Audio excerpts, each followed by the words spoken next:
Assalamualaikum warahmatullahi wabarakatuh. Jumpa kembali bersama Aida Happy Family YouTube channel, saluran edukasi, hiburan dan informasi. Pada episode kali ini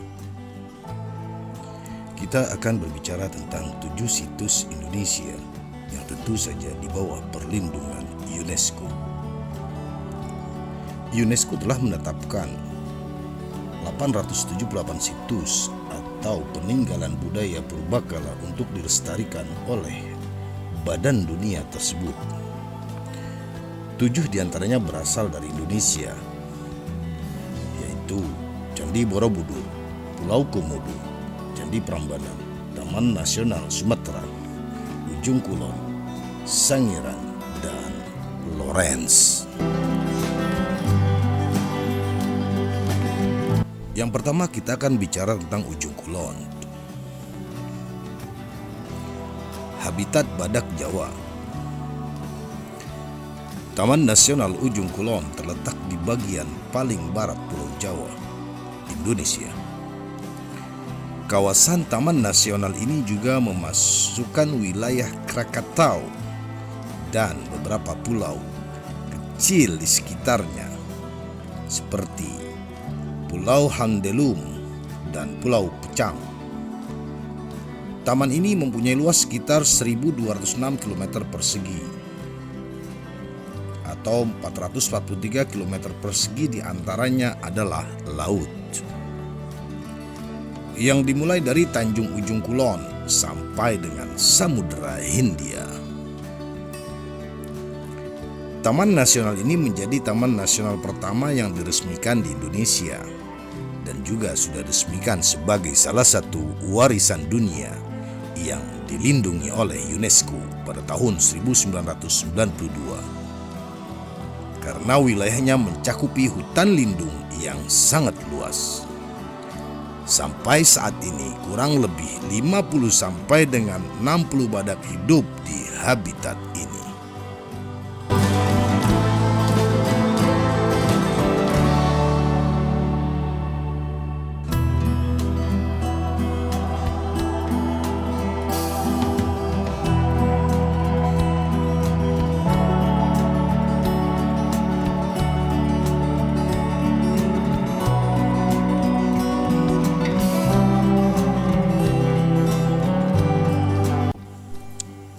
Yang kedua adalah Sangiran, situs manusia purba. Sangiran adalah sebuah situs arkeologi di Jawa, Indonesia. Area ini memiliki luas 48 km persegi yang secara administratif berada di Kabupaten Sragen dan Kabupaten Karanganyar di Jawa Tengah. Pada tahun 1977, Sangiran ditetapkan oleh Menteri Pendidikan dan Kebudayaan Indonesia sebagai cagar budaya. Pada tahun 1996, situs ini terdaftar dalam situs warisan dunia UNESCO.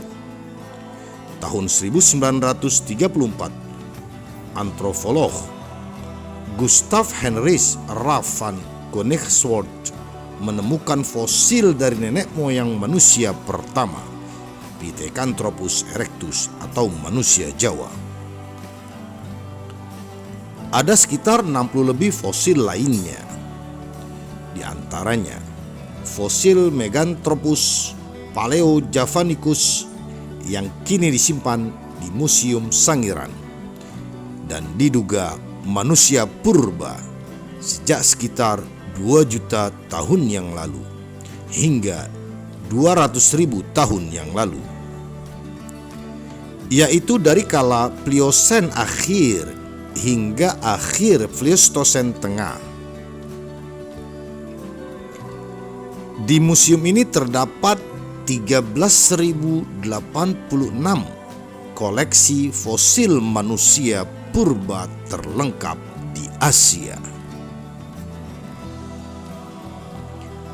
Selain itu juga dapat ditemukan fosil hewan bertulang belakang,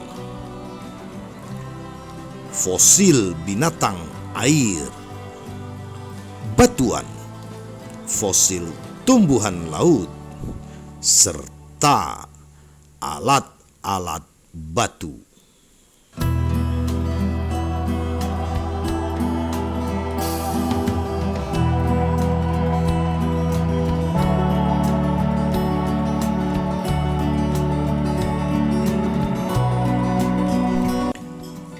Yang ketiga adalah Pulau Komodo, habitat komodo. Pulau Komodo adalah sebuah pulau yang terletak di Kepulauan Nusa Tenggara yang dikenal sebagai habitat asli hewan komodo.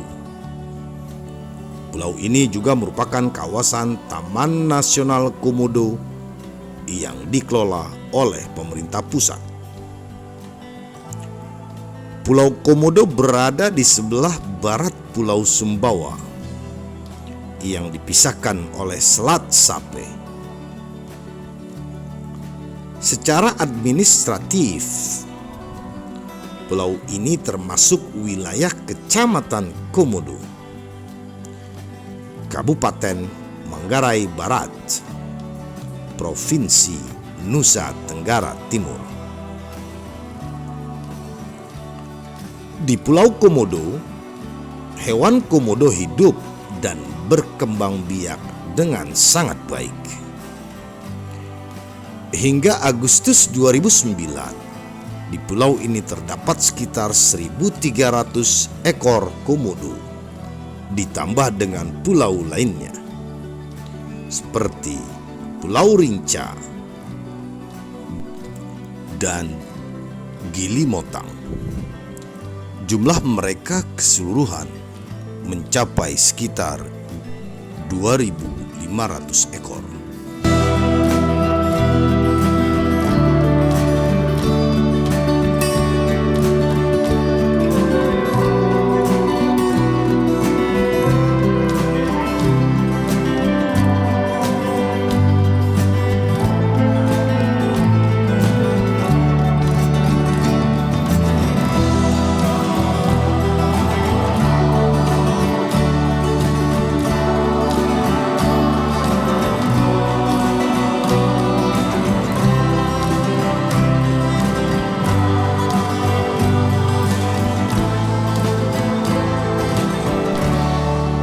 Yang keempat adalah Prambanan, komplek candi terluas. Candi Rara Jongrang atau Lara Jongrang yang terletak di Prambanan adalah kompleks candi Hindu terbesar di Indonesia. Candi ini terletak di Pulau Jawa, kurang lebih 20 km timur Yogyakarta.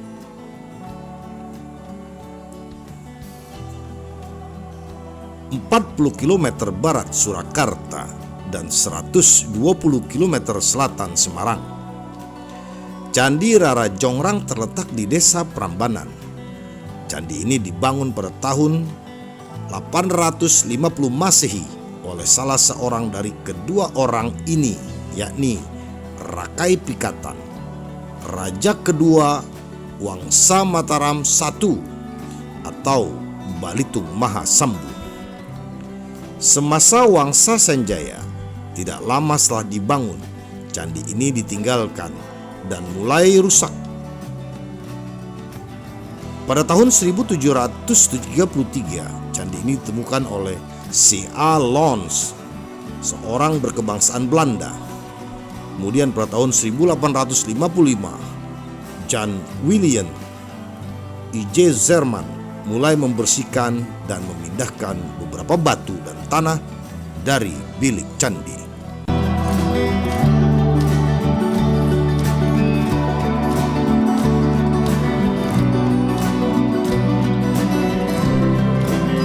Yang kelima adalah Lorentz, salju tropis abadi. Taman Nasional Lorentz yang telah dinyatakan oleh UNESCO sebagai situs warisan alam dunia. Taman keanekaragaman hayati tinggi, cocok dengan keragaman budaya yang luar biasa. Diperkirakan bahwa beberapa budaya ini telah ada di daerah ini untuk lebih dari 30.000 tahun.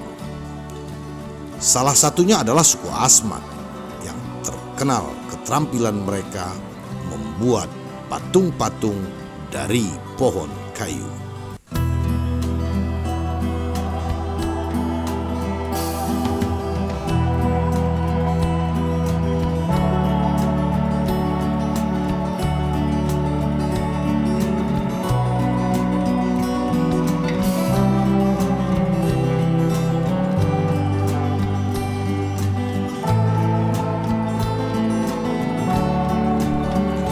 Yang keenam adalah hutan basah Sumatera, habitat orang utan. Luas taman ini tidak kurang dari 2,5 juta hektar di hutan tropis Sumatera yang situsnya terdiri dari 3 taman nasional. Taman Nasional Gunung Leser, Kerinci Sebalat, dan Taman Nasional Bukit Barisan Selatan. Ketiga situs ini memegang potensi terbesar bagi konservasi jangka panjang yang khas dan beragam biota Sumatera, termasuk banyak spesies langka. Kawasan lindung adalah rumah bagi sekitar 10.000 spesies tanaman, termasuk 17 marga endemik, lebih dari 200 spesies mamalia, dan 580 jenis burung,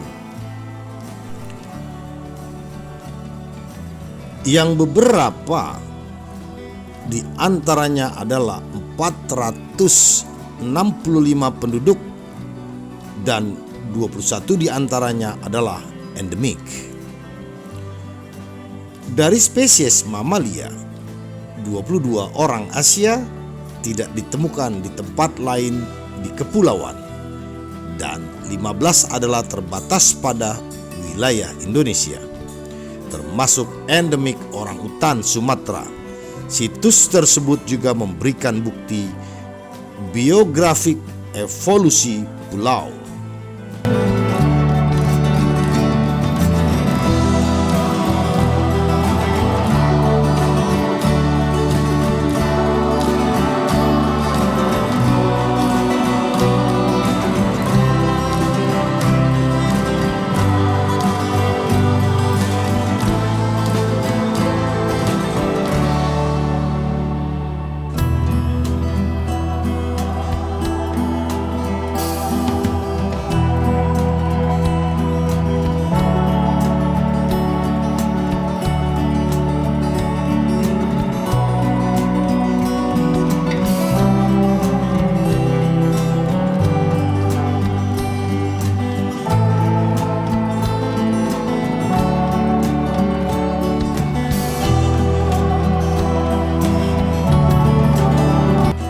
Yang ketujuh adalah Borobudur, candi terbesar.